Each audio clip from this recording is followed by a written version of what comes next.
That's All how this right. goes. It's a baby podcast. That's right. It's in its Yeah, infancy. yeah. 6 months. We got a ways to go. Oh, I love that for us. All right. You ready? Okay. Ready, as I'll Okay. ever be. All right. Hey, Tana, how's it going? Good. How are you? I'm good. Good. Mm-hmm. I just tucked in my 6-year-old to be a 7-year-old tomorrow. How are you Um, feeling about that? I'm okay right now when I do. So we have a few like birthday traditions that we do for them, and like you get streamers on your bedroom door. So like when you wake up, like it's a big deal, and you have balloons are on the floor, and there's a sign that hangs up in the kitchen that we reuse, right? So once I'm doing that, then I'm sure I'll be in my feels, and at some point when I do a social media post, I'll be back in my feels again. But he's pretty cool. He's pretty cool. Yeah, but that's really the biggest thing going on in my world. Now, don't ask me when it's the night before school starts, how I'm doing. I am a hot mess the night before school. Okay. These things are kind of Um, close together, though, for you in your life because we got like a mid-August birthday and school starts like in 10 days. I think maybe that's why I lose it on the night before school because like the birthday is like fun and I get to be a part of it, but like school, I'm like sending you off and I don't get to be a part of it. Oh, maybe. I think that might be it. That might be it. But I mean, they I drive me mean, fucking crazy. So I should be like, this is great. I oh, but I like, think it's that. I mean, you can hold two opposing feelings at the same time. oh, I mean, right? Like I posted on my social media last night. It was a frat house around here. Literally, Keegan's running around in an inflatable Minecraft costume. My husband is chasing them with two foam swords.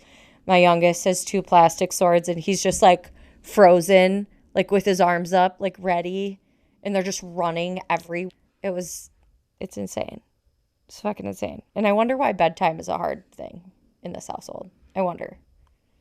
Yeah. Well, I wonder. You know? But go Flora, Zeta, Gamma, Beta, whatever we are. I'm gonna get you some Greek letters for your house. I literally. I mean, I could literally tell you that on more than two hands, neighbors have seen my children just peeing in the front yard. Boys. It's fine. Why? Because they can Mm-hmm. walk past a bathroom to go pee in the front yard. It's just Literally. way. It's way more exciting, Mom. Way more exciting. Well, hopefully they're sevens. Let's go with that. Yeah. Okay. Uh, So I better give our quick introduction on what we're actually here to talk about. So if you're new here, and you could be, because we haven't done 30 episodes yet, but that's coming soon. she doesn't. Yeah. This is Tana and I's podcast called the Enneagram Adventure, where we talk about things through the lens of the Enneagram. We use a lot of personal examples and stories. So some of you listeners might know a lot about us from these stories. But Tana and I are both IEQ 9 certified coaches, so we use that particular Enneagram tool to work on development, help teams and individuals develop self-awareness and grow. What am I missing in that opening spiel? Just that Enneagram is unique, core motivation rather than behavior. So, should get to a deeper level of understanding of yourself and others. While precursor of, we certainly don't want to put a label on it. So, you're a little bit of all nine types, is how we see it here. And we hope you can learn a little bit along the way. A few episodes ago, quite a few episodes ago, when we were doing some soul child Hmm. discussion, Hmm. I brought up this theory that I had in the back of my mind at the time that if your growth number is, or your line to your growth number is the soul child theory, what's the theory related to the line that goes to your stress number? And I started thinking about it and I was like, there has to be something behind this idea of when you go through your rebellious teenager or maybe like college age. For me, that's the example I'll give is college age of this being a true theory for me. But anyway, that it Mm-hmm. has to be in that rebellious ish time that those behaviors get expressed and kind of show up in a more dominant way. When I was getting certified in the Enneagram, and I don't know if they talked about this when you took the class, but one of the things that they called out and that really stuck with me is this idea that the most growth that you can ever get is to develop the behaviors on the high side of your stress number. Oh, that's interesting. Yeah, like the most integrated you can get. That's kind of how they Yeah. referred to it. That's interesting because there are so many things that I will call husband for who is an 8 and be like, "What would you do in this situation?" And that, just to remind people, Tana's a 2, so that would be Yeah. her stress line is to 8. Yeah, that's super interesting. Huh. But so I was thinking about how that plays into, like, if Soul Child is like this reflective flow state sort of idea, then Mm-hmm. like through this other line is this like idea of like, this is your, like, becoming the very best version, maybe. I'm not sure if I'm articulating that right, but I think hopefully you understand where I'm trying to go with that. Yeah, well, I think if your natural tendency is to show up on the low side of your stress number, if you're able to show up on the high side, that means that you're kind of able to harness and understand where you're at enough to change the behaviors in such a way that you're showing up on the high side of that, which is like Oh, my hardest work, right? yeah. Like It's just, not to react. yeah, yeah, it's the pause. When you brought this up, I definitely resonate with, so as a 2, my stress number, like you mentioned, for those listening, is 8. Showing up on the low side of 8 could be like really brashy, really not wanting to be controlled. So acting out in ways to just actively not do the thing that the person is asking you to do or needs you to do. Really like dismissive, not super in tune with feelings outside of anger, like very, I don't know that this is a bad thing, but kind of that vanity that can show up for 8s, or like that charisma too, can sometimes be seen as a negative. Yeah, it's the that It's not the right word. What's low. Yeah, I know what you mean, but I'm not sure how to exactly describe it for our listeners. But like, is it it is this. arrogance? It's air maybe. Yeah, yeah. There's like a now. It's not the way that we talk about ego here, right? We talk about ego here a lot as a form of self protection, but which I believe is what ego is all the way around. But when you hear like somebody be like, "Oh, he has a big ego," Hmm. oftentimes I'm like, that some of that can feel like that low side 8 behavior, the Hmm. sort of someone who sort of is they're dismissing the world and they're angry and they're always right and you can never possibly prove them wrong, that kind of thing. I mean, I don't know about you, how you feel about the theory, but I definitely see that that's how I showed up in my rebellious years. I would say my rebellious years started relatively young. I would say age around maybe 13, 14, somewhere in there, Yeah. and probably carried through until I turned 20, is probably where that was like the highest form of rebellion in my life. And I can think of a couple of stories related to that, but it was it was more than just teenage angst, is how I would describe it. It was very like, you're not going to control me. I will do whatever I want whenever I want. And I can think of a lot of stories actually. There's several in college too that I can think of, but it showed up like a little everywhere for me. It was in my family, it was in my friend groups, it was everywhere. So when I think about that time, like I do have significant gaps because I was not operating right, like to my truth. I was operating in a different space. Some of the work that I did with Brandon was around that specifically. Something he and I talked a lot about was like my major issue with integrity, lack thereof. If I sense that someone doesn't have integrity, I immediately vote them off the island. And I act bitchy. Like I act like I'm icing you out. That's that's very that happened a lot. And I'll think of some more specifics here in a second. And I want to hear what you think and like where you see that window for you in terms of stress. But I see it everywhere in that time of my life. Yeah, I think mine was a little later in terms of how it showed up fully expressed. Mm-hmm. Probably more like 16, 17. It's a little bit mine, I think, came along with like the freedom of a driver's license. Mm, Where, right, I think before that, in the early years, it's not that there wasn't, I could see maybe I was pushing buttons, but I was still very scared of getting in trouble. And even in the like 16, 17 range, I would say it started, but I was still terrified. I only drank, I think, once, maybe twice before I turned 21 because I was terrified of getting an underage drinking ticket. Like, terrified.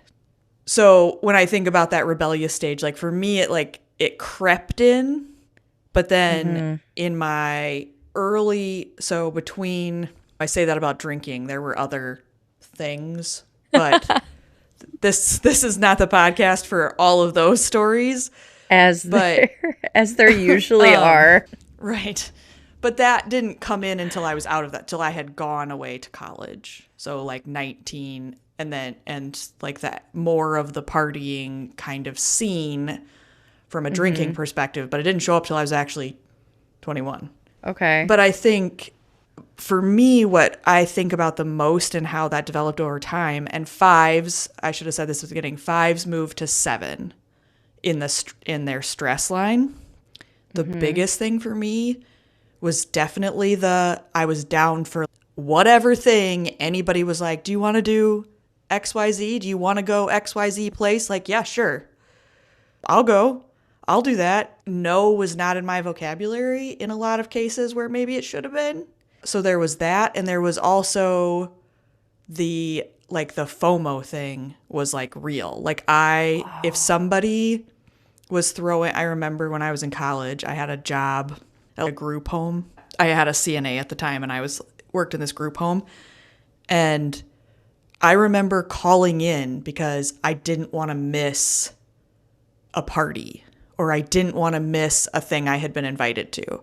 So the FOMO thing, which is like very seven Mm-hmm. energy, was like huge for me in that rebellious time. Oh, that's really interesting. I think mine started so early because so I didn't have a lot of oversight, especially at that age, around 14. And I was wild, like wild. Drinking started at age 14, maybe earlier, probably earlier, honestly. And it was this like, what are they going to do about it? Like, and what are you going to do? And nobody's here anyway. I can do whatever I want. I was the house that I always had parties, I always had people over. And part of the reason, like, yes, the opportunity was there because there was very little parental supervision going on. But the other part was I did want the control of it being in my own house. God, one of the first times my husband ever drank was at one of my house parties at my mom's house in high school. But then what's really interesting about that is when I was 20, like trending 21, this was around the time I also started dating my husband.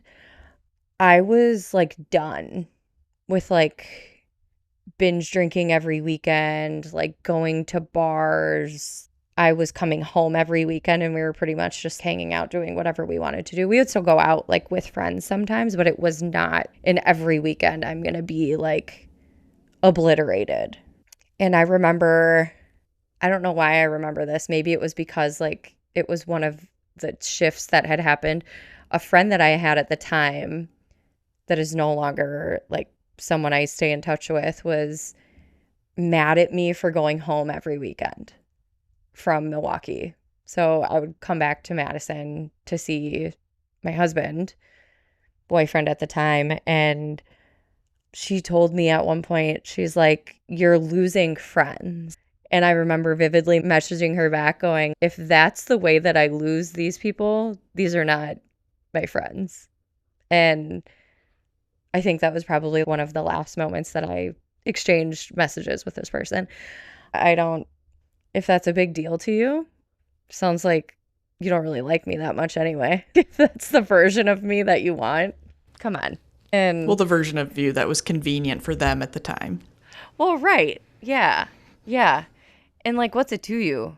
So it did start to get old, I would say quicker than others that I had been around for a significant amount of time. But I was also in like pre-husband. So husband was like, we dated for I think 5 years before we got engaged. But before that, I was always in like long-term relationships, which is very like 8 to me. Mm-hmm. They were never shorter than like 2 years at a time. One was super long, like off and on. I think if you added it all up, it was probably like 6 years. But I would cheat on them all the time. All the time. I hope they hear this. But like with each other. Like it's so fucked up. But like, I look back on it and I joke about it with my 2 like high school girlfriends that I hang out with still. One of them lives far away, so I don't get to see her that often. But like when it comes up, I do joke about it because I like try to hide it. Come on. Oh, yeah. Well, right. Landon was the only boyfriend I've never cheated on. Boyfriend at the time, husband. That's the only significant other I have never cheated on. So that makes sense in that 8 rebellious stage from the standpoint of like controlling it. Yeah. I get to be like the controller of this situation. Yeah. Yeah. Yeah. Like I get to control it. I'm in this like super long-term relationship because it's convenient and I won't be abandoned. But then I'm still going to do what I want. Right. Well, that's interesting because I think mine in the 7, well, because it's a little different. Like we've talked about this before, I think, on the podcast, right? So 5, 6s, and 7s in the head triad are solving for anxiety. And so as a 5 moving to 7 in stress, the thing I was still solving for was anxiety. I think for me that had like a very interesting thread too, where like I was having these wild and crazy sort of streaks and things that I was doing, but I was still always anxious about it. And like didn't want to miss anything because I was worried. It was in that fear of missing out. I was worried I would miss the good story, or I wouldn't be in on the inside joke, or like that kind of thing. But I also dated people for a very long time, and Aaron and I got married at a very young age compared to a lot of people. So I was 23 when we got married. Wow. No, 22. 22? Very young. Yeah. It was 2004. So there was still like this, there was still a thread of anxiety, fear of abandonment that like ran through even like the wild stuff. And I still also dated people for a long time. Before Aaron, I really only dated like 3 other people. A couple people in high school. Yeah, and me then too. one person college. Yeah. Me too. So and I wasn't knew like them all from high school. There was oh, never I like a didn't. new. Again, it was a control thing. It's like I know you, Yeah. so there's nothing like that's going to hurt me. There's like safety in it.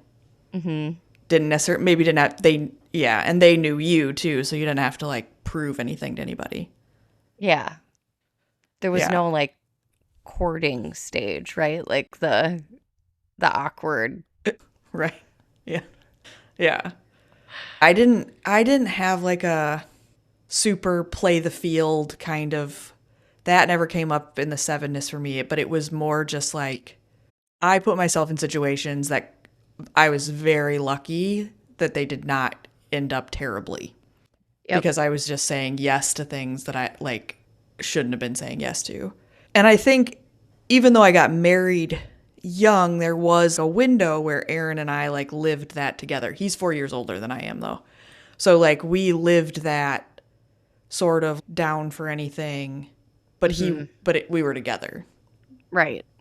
Yeah. So when you were saying yes to everything, so if you think about a 7, right? Like they're avoiding pain or they're like wanting to be like doing something fun, right? Are you saying yes because of the fun aspect, or are you saying yes out of that anxiety, or is it both?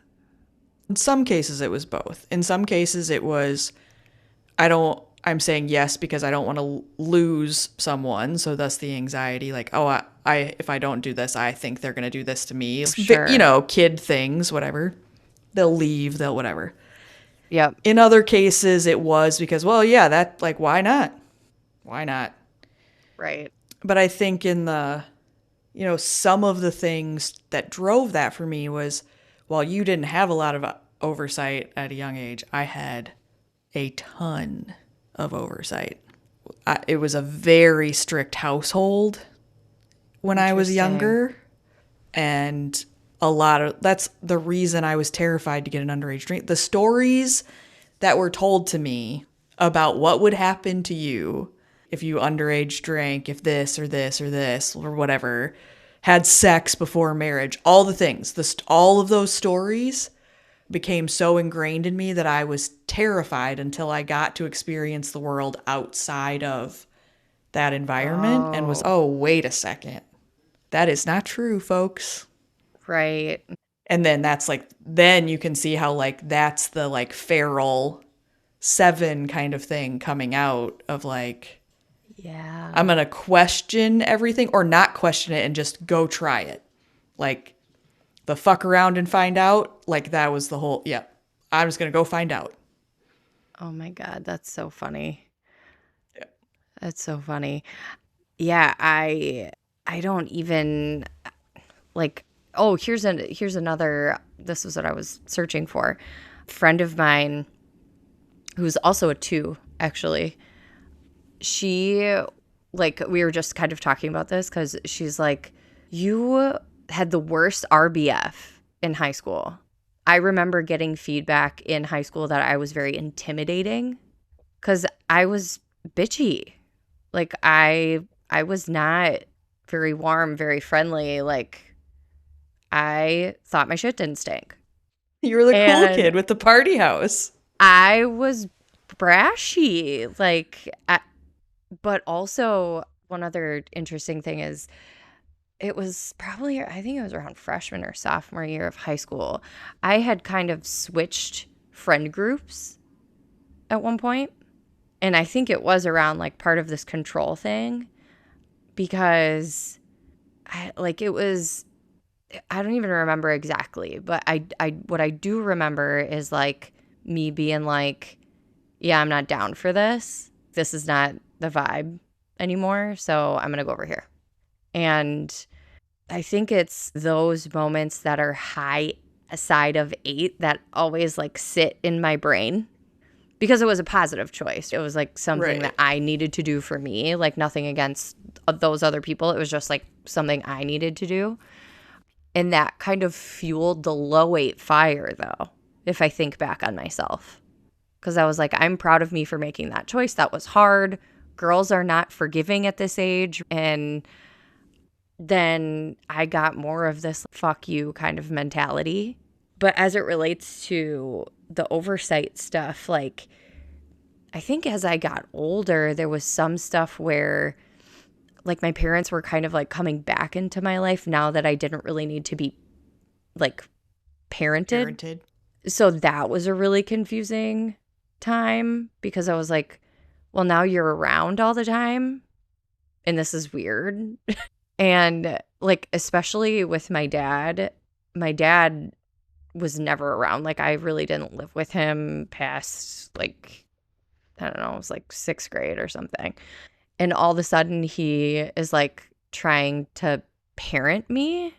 And I was like, oh, that's cute. No, you're not going to do Too that. late. That's adorable. No. And it's a no for me. And I can see these moments, like some of these core memories that kind of pop up that are like high side 8, where I'm like, that's a moment that I'm taking my control in a positive way and being logical and being clear, having a good boundary. So I think the underlying too was kind of always there, but I was acting and stressed so much because I didn't have the oversight, because I was like left to my own devices. I think that, and I did some work with Brandon on this, like there's a lot of gifts that came from that. Like I am very self-sufficient. I can be independent because of that, but the hard part is avoiding the fear of abandonment and channeling that like gift side of I'm super independent. I was super strong through that. That's not what I have today, right? Like my children will never experience that. Part of me is a little bit scared for that, honestly, because I'm like, could do some good to like just leave you to your own devices and see what happens. But Maybe when they're a little older. my think's like a 6 is that's never gonna fucking happen. I will chain you to the water heater. You're never leaving. You're never leaving. Oh, except for they will. Oh, they will. They will. It's interesting to think about that time in everyone's life because we think about so much of that time as like teenage angst. When if you think back on your own experience, at least mine felt so stressful. Like, Well, yeah, there was like nothing consistent about that time. no, there's nothing consistent. You're like, where's the next conflict going to be in my day? Teenage conflict sucks because it feels like your world is ending every time there's some friend fallout or like drama. It feels like literally tabloid material. And this is going to end. This is how it's all going to end. Right. Yeah. And the things that you obsessed about at that age, I wish I kept a journal at that age to remember the things that I just had on a fucking loop in my head. But like that stress is something that I can still feel. Like if I take myself back to that, like a body feeling, like right in my gut of, okay, what am I, like, what do I have to do next? What am I going to try to avoid? What am I going to like try to control? All of it. I mean, I wouldn't even be controlled by my grades. I was like, I was a shit student in high school. And then I went to college and I was like, oh, I have to pay for this. Now I care. Right. I'm not dumb. Great. Like, It's oh my amazing how God. that financial motivation. Oh my God. Oh I my don't think God. I had like the best concept of money though when I went to college. I didn't fully get it. Yeah, there And I were a think couple of maybe times. I think that though is some of the 7 like avoidance of pain. Like I remember thinking things like, of course you can have it all. Of course you can. Of course you can go to class, hang out with your friends every day, do all this wild and crazy stuff, go every weekend to whatever that I went to 2 different colleges. That's a whole story for another day. But go to whatever the nearest city is and go out and party. And of course you can have it all. And of course, like money is no object because this is not real. It's like, seriously, I had no concept. Oh my God. You can have it all. Isn't that a feeling we've all had around that time period? And you know what brought me straight back to reality was being so hungover in my college bookstore job and having to like literally run from behind the register to the basement bathroom to throw up at 9 o'clock in the morning and being like, I can't have it all. I work at this shitty bookstore. I feel trash. I like I would order Chinese there and like just try to survive my shift. Like, the gravity hit me in that moment. Like, you can't have it all. You can't.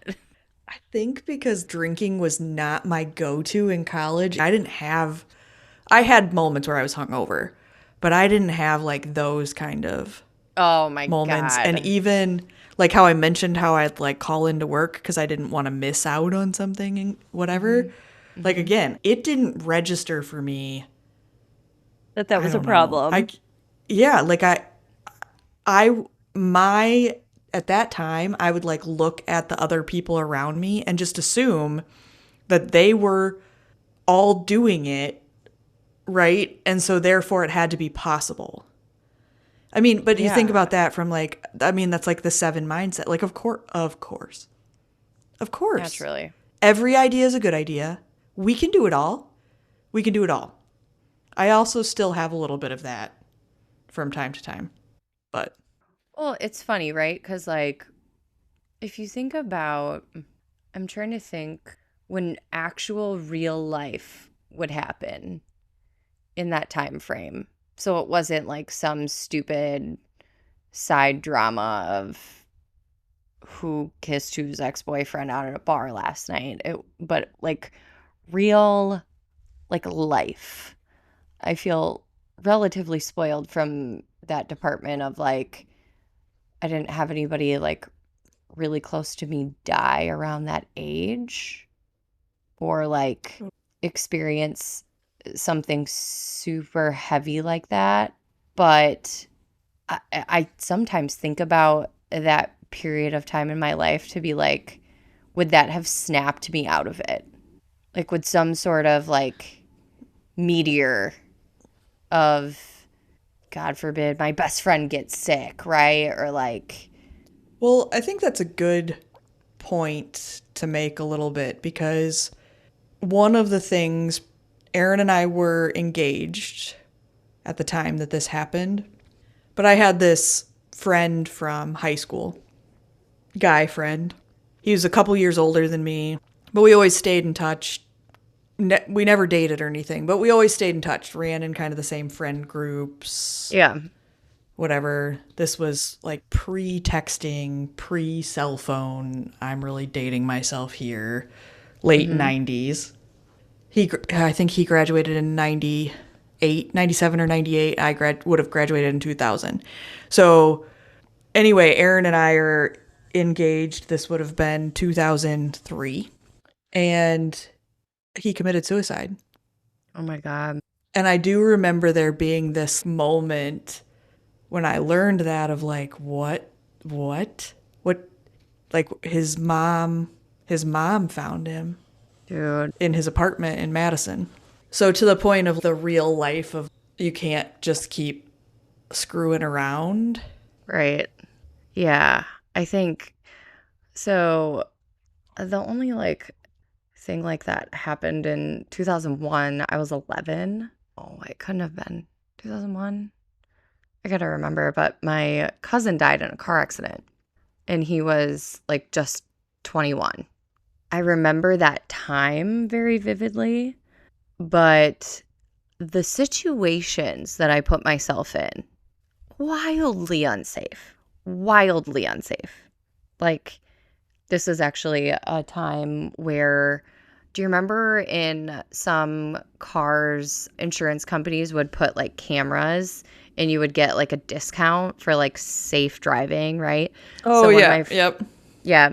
So one of my friends had one of those and we were driving like backcountry roads. We like all had been drinking. For whatever reason, she is just hitting the gas, like plowing through stop signs. And it's like, we stayed at her house. Her dad pulled up the footage the next morning and was like, guys, what the fuck? And I'm like, Yeah, this thing that sucks. definitely. We did Not not taking have your that when I car was next time. 16. Oh, yeah. But Yeah. it's the situations that I still put myself in. I like those TikToks that I see of like some girl like bouncing in the middle of a back seat, like with smoke in the back of the car, like me with some 22-year-old men that I barely know drinking in a back road, like that poor behavior things that happened. I also feel to the point of coming out on the other side of that, like around age 21, it felt like I grew up very quickly. So like we were some of the first of our friends to get married. We were for sure the first of our friends to have kids. Like, and my husband actually also had similar wild child years. So he was done. I'm over this. I want to be shooting my bow out in the middle of nowhere and not in a bar. Yeah. And so I think I also say it as I'm kind of like noodling through this and thinking out loud when I was mentioning like how I am slightly terrified that my children will not experience like us being absent and like not having control over some things. It did get me through. Now I'm able to look back on all my stupid decisions and see how stupid they were. Is that going to happen for this generation of kids who their parents are actually doing the work to change behavior? What's going to happen in these like really high functioning households now? Well, it will be interesting to see. There'll be whatever their version of it is. There'll be a version. There'll be a it just it's just going to show up super differently. And maybe there's opportunities and you don't know yet. I mean, your kids are pretty young yet to learn some of the life lessons, but maybe there'll be opportunities where they get to learn it in a safer way than you did, Yeah, maybe. right? I also kind of think of it as is this just going to like rinse and repeat the 80s into 90s parents, like the boomer generation of today, right? You're Are saying the millennials are the going to be the right, next like boomers? or my kids, whatever their generation is, like are Oh, they sure. going to be the next boomers? Because like they're not experiencing some of this wild shit, so like they're going to go do wild shit. Well, maybe. I don't know. I mean, the boomers had the Vietnam War, and I guess not when they were little, though, huh? Well, right. I mean, they definitely had things, but I think parenting was also, I mean, the world is different, right? I'm The world rabbit is so holing right now. different. Yeah, we're totally off I'm the subject of the Enneagram totally, at the totally off moment. topic right now. But But like, yeah. but if you think about it, if you think about even like the seven thing, personally, I hope my kids turn out to be sevens, but like, are we going to have a bunch more sevens out in the world because you like so much oversight? That could be. Do you get like I mean, maybe it isn't, or maybe I get what you're saying then from the boomer generation in terms of the hippie movement and stuff that came Yeah. through in Yeah. the boomer generation, right? I think about it too, though, like, I mean, this is nothing off against topic. boomers. I mean, we love Levi's and dive bars, but like, Both my parents, yeah, I don't, and they definitely fit the hippie bill. That's interesting. I think there's like a conversation maybe for another day too about if the Enneagram has any. That's like a different theory, a different discussion, and I think there's no way to validate it generationally. Did the boomers have more of one type than other generations? I don't know. yeah, that would be so interesting. I wish there was a way to find that out. Yeah. Yeah, I don't know. It's interesting though because in this like age of self-help, right? Like look at us right now. Oh We yeah. are on a fucking Obsessed. podcast and we are so deep in this. We're so deep. But it is like constantly questioning. Part of the game for me in all of this is like you're asking so many questions about how you arrived the way that you are today, but all of it is through the vein to get better Right. and like be Right. more well-rounded. So it's kind of this like relentless pursuit of how can I be the best version of myself? What's going to be theirs, you know? Because this Right. feels very like millennial. It does. It does. We're both millennials. It makes sense.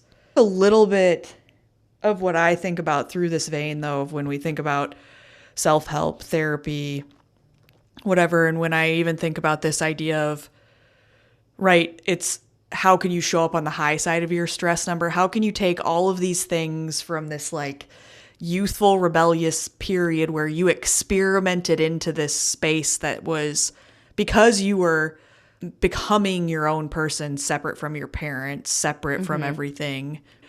So you experiment into this space and it feels stressful because you don't know, because it's all a question mark. In that theory, though, if our greatest growth comes from the high side of that number, for me, it's that's almost getting back to, and maybe getting back to is too strong of a word because it's not going to be the same wild craziness, but it is getting into this space of how do I let go of some of the things that come through the 5 that I've held on to and as a means of protection. How can I let them go? How much of the 7 can I integrate into my life in a healthy way of being spontaneous in a healthy way instead of just saying yes for the sake of saying yes, but are there places I can show up in that spontaneous way? Or are there places I can allow more freedom or more assertiveness, like in a healthy way through that high side of 7? Right. Is there this opportunity to like lead in a different way or live in a different way through the healthier traits? Well, you bring up a good point, and kind of like now that I'm getting a little full circle on this, I kind of still wish I had a little bit of that 8 energy, like more in my life than I do today. Yeah. And I think I'm leaning so hard into 2. And even my subtype, like I lean into social so hard. Like, what would it look like if I showed up more 8 and were trying to control like me in the outcomes that I can control, right? Right. With the social subtype aside even, or like just really logically speaking and removing some of like that really high feeling, high empathy stuff.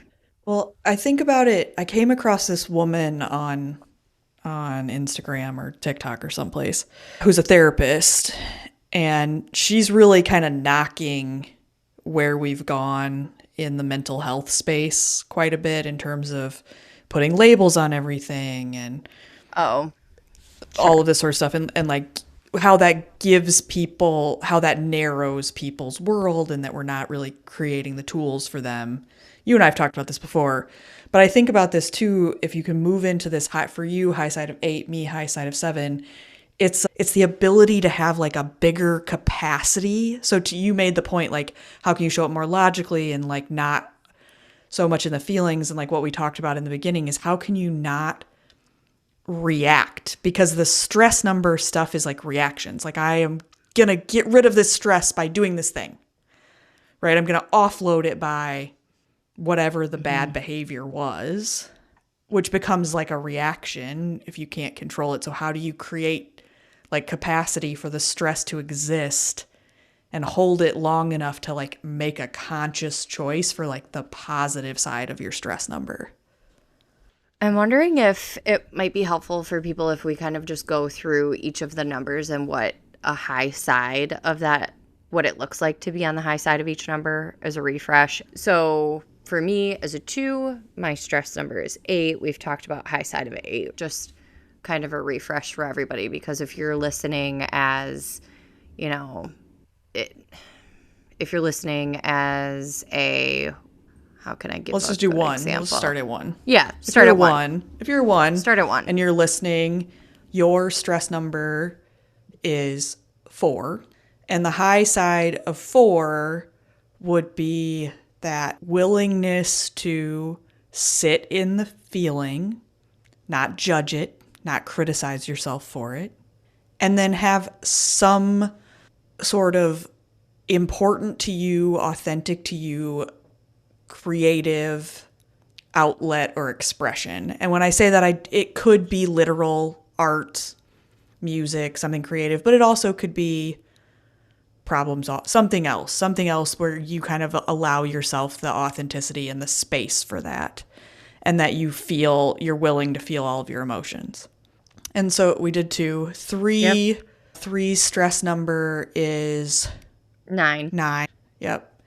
And so high side of 9 would be super objective, seeing all sides, calm, wanting everyone to sort of be unified, and if you want to put the lens of winning on it, it's like winning together, winning as a team, winning through others, not needing to sort of prove your value through achievement. Yep. 4 2. goes to 2.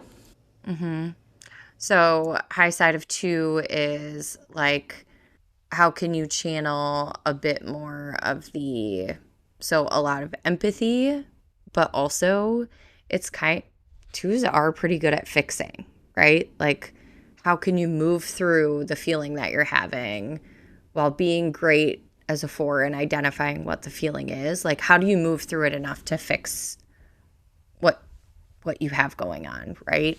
And kind of being, I guess, more willing and not so rigid and being stuck in that feeling. 2s are pretty good at seeing a little bit of all sides to everything as well. How can you get there? Yeah. Yeah. I would say also on that one, it would be, it's a willingness to really engage with others without people pleasing. Right. Right. Yeah. Okay. So 5s, we 5. talked about 5s go to 7. So we've kind of covered that quite a bit in a bunch of examples there. So 6s go to 3 as their stress line. And so this could look like the 6 moving out of the compliance. So to move to the healthy side of 3, it's the understanding that you have a voice, you're allowed to be assertive, and it's a little bit allowing yourself to to win. It's okay to win. It's okay to speak up. It's okay to use your voice. You don't have to people please all the time. 6s are another number that people pleases a lot. Yep. Okay. Yep. 6. 7 goes to 1. So Yep. 1, 7. So on the high side of 1, it's like you're really organized, you're really well thought out and planned and like almost surgical, not so, oh, this, oh, that, oh, this. It's more intentional. It's got process. It's got kind of like Detail. a flowing path with detail, right? Not getting so squirrely, right? But also, how can you sit in some of the things that you need to sit in? Because 1s are pretty good at that. It's not necessarily associated with the high side of 1 because they can be super self-critical, but like, how can you lean into, at minimum, being able to feel the feeling and then pause that we talked about earlier, like hit that pause button. Well, and finish something. The high side of 1, like that big idea that you have that's amazing, the high side of 1 finishes and executes that big idea. Okay, 8s, stress line is to 5. And so the high side of 5 would look like being like more like expressing the anger in a calm, logical way. That's one thing. I would also say being curious without being accusatory. It's I want to know more about this. Let's talk about it. How can I learn more about this? Rather than jumping to I know I'm right. This is what you should do about it. So 9's stress line is to 6. 6, yep. Yep. Yeah. So 6, on the high side of 6, super loyal. They know what people need and they know how to tap into those things. I would say like the watch out is try not to people please, because even like nines can see all sides of everything, but how can you lean into like, this is the thing that I need to do or Yeah. that I could do, instead of having somebody that needs to tell you. Yeah. It's the Right? six. It's the being able to prioritize. It's the sixes can be very organized, thoughtful planners when they're healthy.